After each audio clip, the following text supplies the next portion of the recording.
guys, so today we are starting a new series called 10 Things You Need to Know About Avenue Q.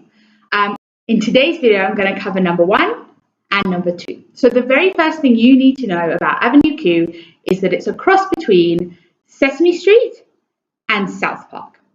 Now I realize that sounds crazy, but imagine the world of Sesame Street, so with Big Bird and all the puppets and Elmo and all of those different characters, plus the crazy rudeness, real life grittiness of South Park. And that's when you start to get the beginnings of the understanding of what Avenue Q is really like. So some of the characters are played by human actors. Some of the characters are played by puppets. Those puppets are sometimes people, sometimes human, but are also sometimes monsters. So one of the characters called Truckee Monster is sort of based on a cross between the Cookie Monster and Grouch. And then there are two characters called Rod and Nikki, and they're sort of based on Bert and Ernie. So there's this kind of weird combination of people and puppets and a South Park kind of vibe. Which brings me on to the second thing you need to know, which is that it's a coming of age story, but not quite in the way you might think.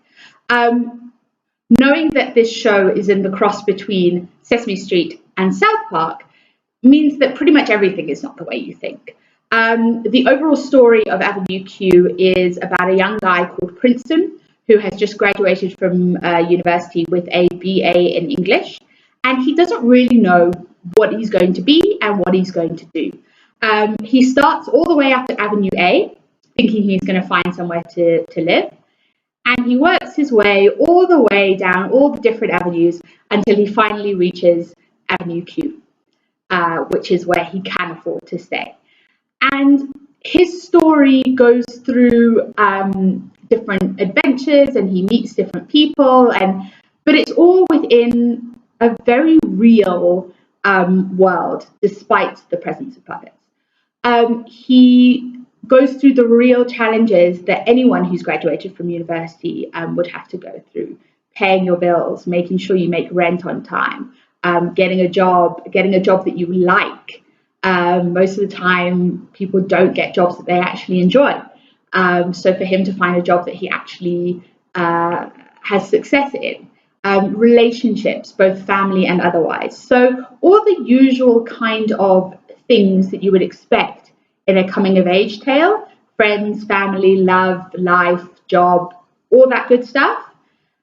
But it's not quite as happily ever after as these usual stories are. So there you have it. The first 2 things you need to know about Avenue Q: 1, cross between Sesame Street and South Park, and 2, a coming of age story, but not quite in the way that you think. As always, you can get in touch with me on my Facebook, Instagram, or Twitter, or you can drop me an email on info@theatrejunkie.co.za with any questions you might have, both about Avenue Q or anything else that's going on in theatre in South Africa. Keep tuned for our next episodes, and I'll see you guys then.